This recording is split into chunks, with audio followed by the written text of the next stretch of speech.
You're welcome back to Breakfast Extra, where we bring you the biggest stories in Nigeria. Now, Nigeria's information space is changing faster than its institutions can keep up. News is no longer shaped primarily by editors, gatekeepers, or professional standards.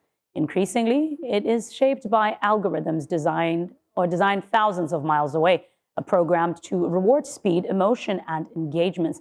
Now, according to the Nigerian Press Organization, this shift has profound consequences for how Nigerians understand politics, security, health, and even one another. Media leaders warn that misinformation, half-truths, and outweigh an outright falsehood now travels faster than verified reporting.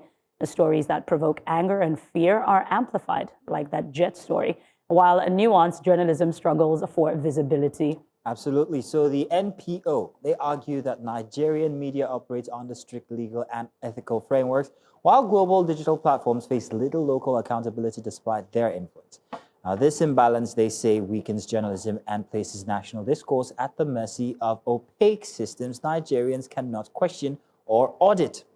So, to unpack these concerns, we are joined by, first off, Eze Anaba. He's president of the Nigerian Guild of Editors and member of Nigerian Press Organisation, and Abdulateef Ahmed, head of research and digital news editor at News Central. Gentlemen, you are welcome. Thank you very much for joining us virtually and also in the studio here. Abdulateef, let's talk about this. Yeah. Now, my views are shaped by what I know. What I know, I gather from, let's say, the news predominantly. However, these days, what I gather is mandated by algorithms. Digest material real quick. Anything that raises my passion, temper, anger, that's what my algorithm will bring to me. What exactly are the threats we face when it comes to real credible news and how it affects our perception of Nigeria, Lagos, our environment? Let's forget the world.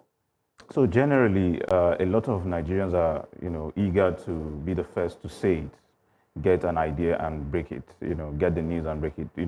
A lot of people do not mind, having to fact check, having to be sure to verify that this news is true before they put it out there. Because a lot of them, again, are lacking in certain knowledge of how, the media space is run.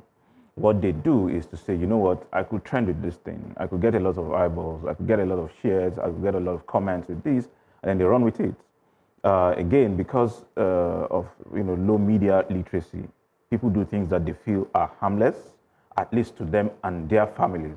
So they feel it's a game. You can just run it, and as long as nobody's hurting my family, that's fine. But when you turn the searchlight back to yourself, that is, if you were to be put, in a hotspot and then railroaded or being talked about back and forth, and you're unable to even go around to explain what it is really, it becomes, an issue where you now become a bit more measured in what you put out there. So one, you have media outlets that are doing their best to put genuine, legitimate information out there. Then you have a whole lot of people who, they only have their mobile phones, their tabs, and they will churn out anything. So the barrage of misinformation, disinformation, fake information and stuff like that, would almost swallow genuine and legitimate information. So, and like, you are what you eat. So what you feed on, even in terms of information, is almost the same thing. That when you feed yourself consistently with poorly produced information, you tend to be someone who will believe anything, almost anything, without having to double check. So, it's not here or there, but the most important thing is for us to rely on, news or content from verified sources. I have another question for you, but I'm going to save it until after Inam asks a question here. I know you have one for Okay. But we'll go to Mr. Anaba. What specific dangers do algorithm-driven platforms pose to democracy and social economic responses and values in Nigeria? Thank you again for having me. Let me just say this.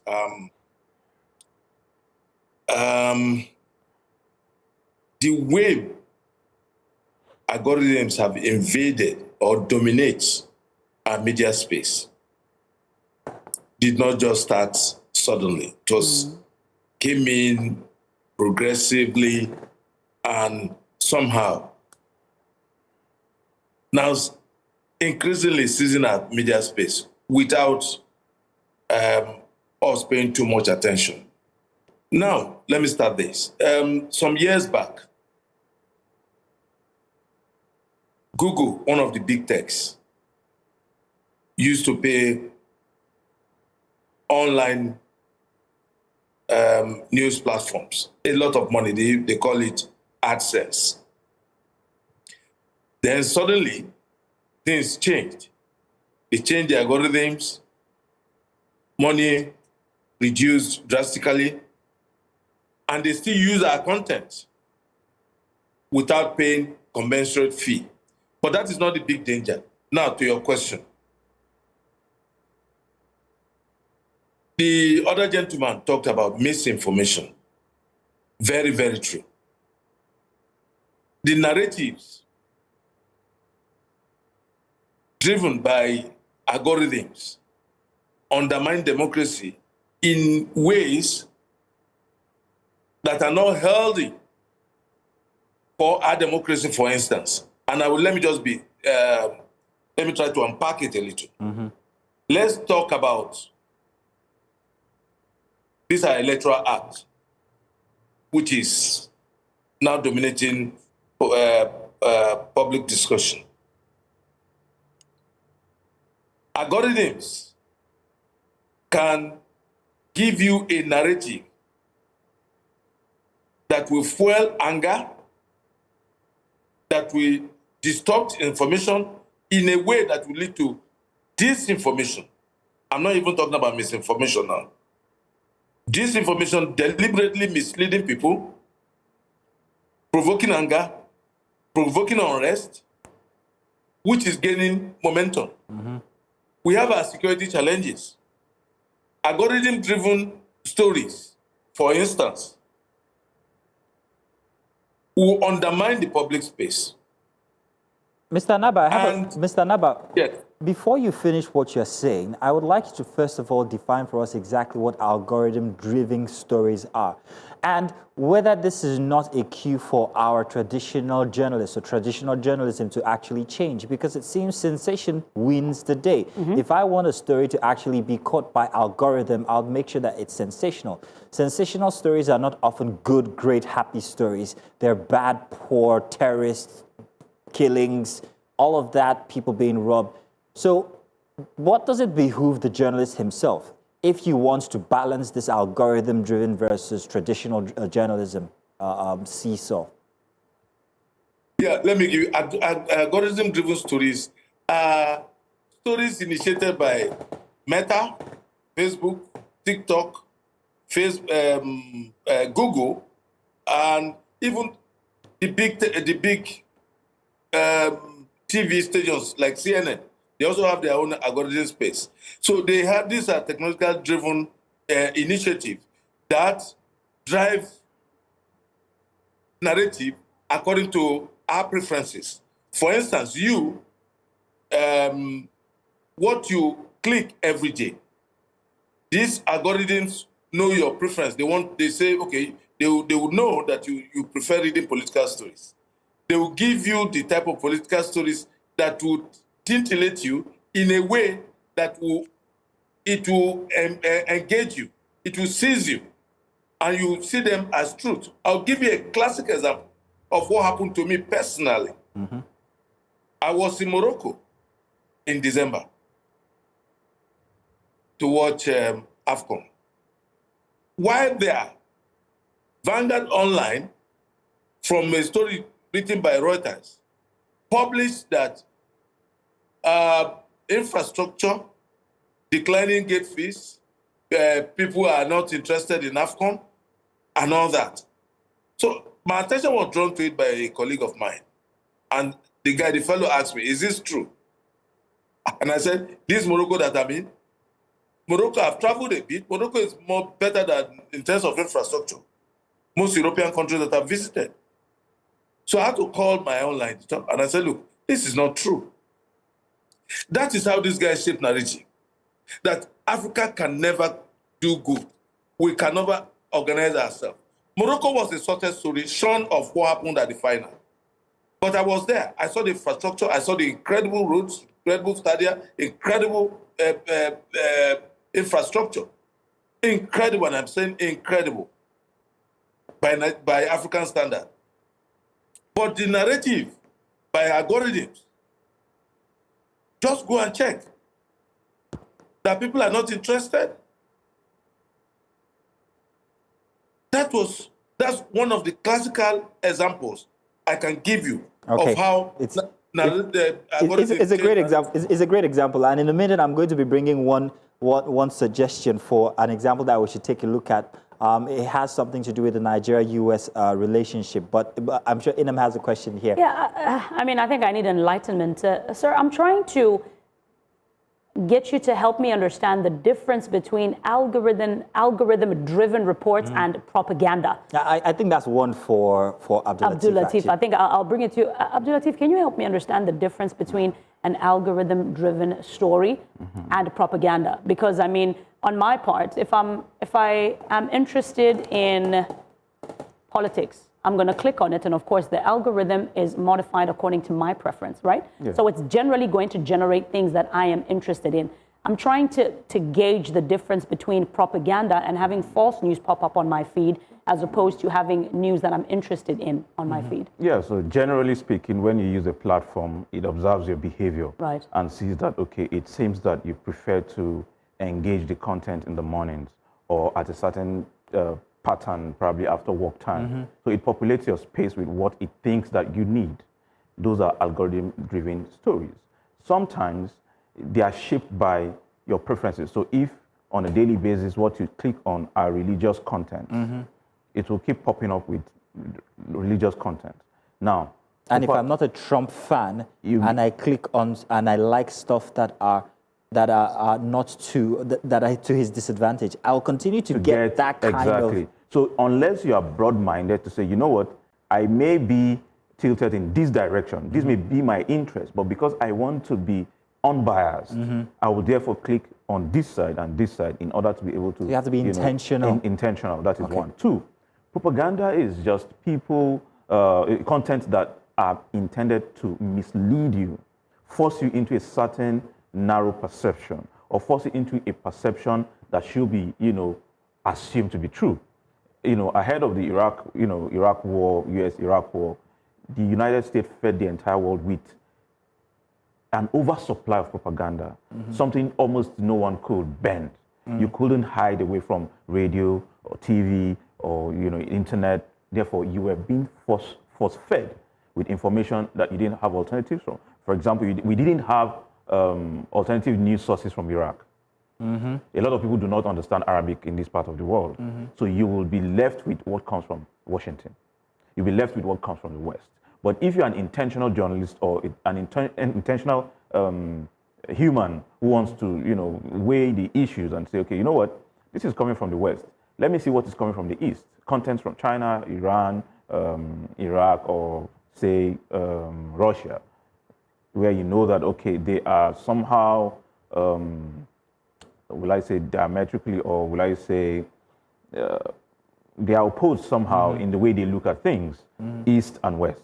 So you've heard content from the West, CNN, BBC, and the rest of it, and then you try to gauge content from the East. It gives you a fair sense of what balance you get, as against just listening to one source, one content, and then you're stuck in their propaganda. Mr. Bande, I said I was going to bring you another instance that we could use as a sample. So let me do that right now. Mr. Anaba, I beg your pardon. Now, Mr. Anaba, let's take a look at the narrative that was being framed by the U.S. when it comes to Nigeria, Christian genocide. If I was to always click on material that had Christian genocide on it, how would that change my perception, noting that most of the material that I would be consuming would not be from Nigerian sources? How does that change my perception of my very own country while I'm living in it, but consuming material that are tailored for a certain taste?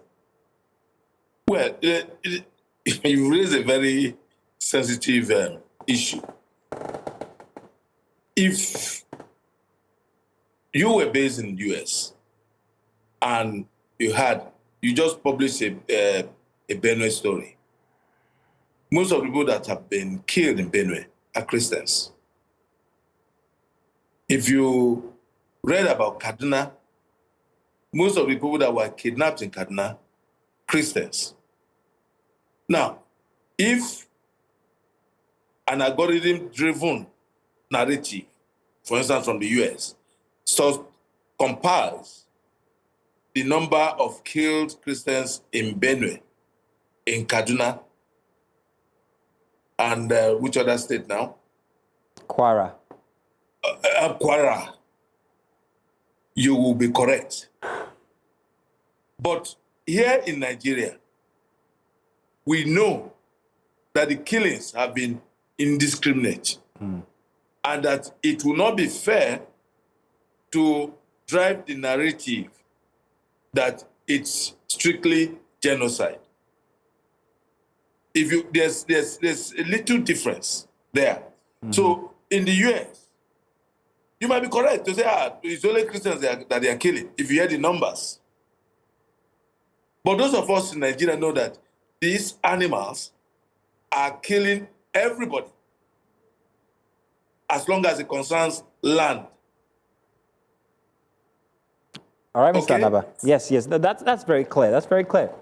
Mr. Anaba, to delve a little bit deeper in your response, could it be that one of the reasons why the information or the algorithm, distortion is coming from the fact that Nigerian press tends to delay in the distribution of the correct information? Because if nothing is coming out of Nigeria, the narrative that we have will always be painted by the West. So is the algorithm to blame for that, or is it because the Nigerian media and press do not distribute the correct kind of information to slam whatever it is that is being said? Who is to blame for that? Good question. And that gives me an opportunity to expand on this MPO's initiative. The big techs are dominating the media space.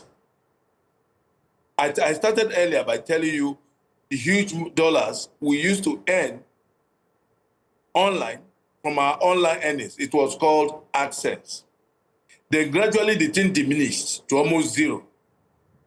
They keep changing the algorithms. Most online media houses now cannot pay their bills. Now it has impacted on Nigerian media in ways that we cannot operate efficiently. Newsrooms are contracting, including yours. Your content should earn you on YouTube. Yeah, true. Are you getting the commensurate fee? They now determine what we earn, and they use our content. If you do Google search now, what will give you is probably News Central investigation. Are you paid commensurately for what you earn, for what you do?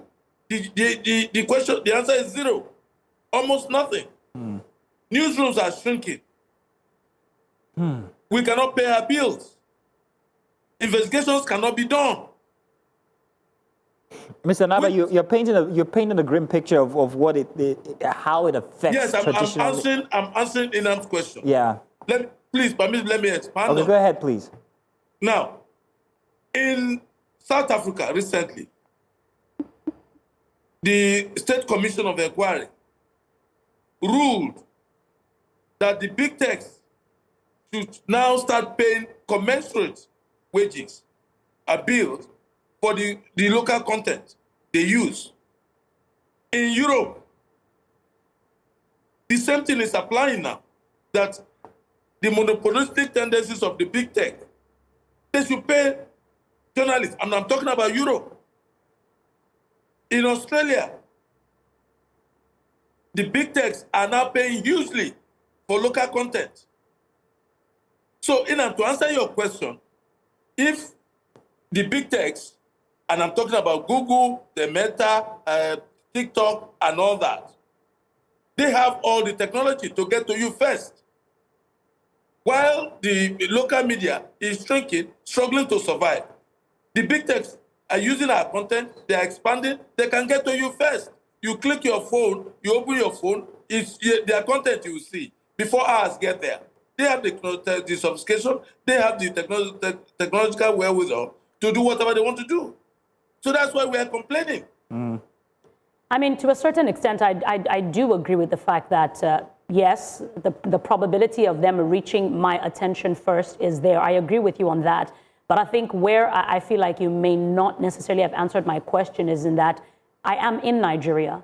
Access to responses from Nigerian press should be easy for me to reach. And the reality is that when I go ahead and I check the reports, we don't get that. We don't get that. And the unfortunate reality is that from a government standpoint, from a security standpoint, that information is always delayed. I'll make an example. When the missiles were launched, we didn't hear it in Nigeria first, we heard it abroad. And I think those are the issues or the spaces that we need to find a way to kind of fill the gaps, such that even when things like this happen in Nigeria, we don't hear from them first, we hear it in Nigeria as well. I think that's the point and the question that I was trying to get to. It's important we dwell, permit, I don't know how much of your time we are eating up now. Permit me to deal with this. You raised a very good question, and I will still double down on that. The missile that was launched in Nigeria, it takes a little bit of sophistication. Your reporter in Benue talked about access. It took him 3 hours, or took them 3 hours to get to that village. Please, does News Central, for instance, have the wherewithal to send this, to launch a drone, let's use a drone, to that village? My guess is no. Will your reporter, does he have a helicopter that can take him to that village in good time? My guess is no. Then talk about the missile that was launched in Sokoto. The place the bomb landed, the missiles landed, as we speak, even the Nigerian military could not access there. They said so themselves. Now, what used to be our strong point some years back, we could send reporters to the place. But now we are dealing with capacity issues. We are dealing with infrastructure. We are dealing with equipment. Do we have drones? No.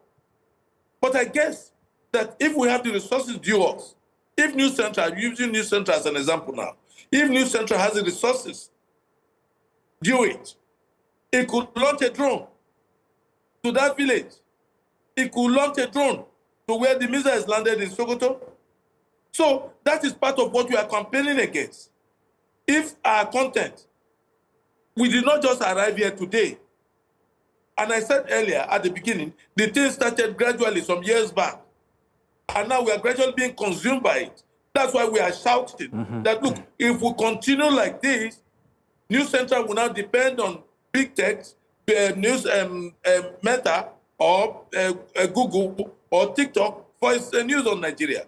Mr. Banner. So we need, yeah. Yes, so you paint the picture very, very aptly. We absolutely understand, but we are out of time. But you have made a very clear case for how this actually affects preference when it comes to news being consumed by individuals. I want to say thank you very much, and also to Abdulateef here in the studio. Well, from everything that we've discussed, it poses a very interesting take on the matter, and that's that as traditional media ourselves, there is some sort of evolution that needs to happen, whether we like it or not. And this is me actually sending, I don't know if you agree with me, I'm sending Mr. K, Editor-in-Chief, News Central drone needs to be acquired. I want to believe he's watching. Yeah, he should, but we need a News Central drone. Thank you very much, Mr. Anaba, for actually giving that suggestion. It's a very interesting one, and a true say you. Thank you very much.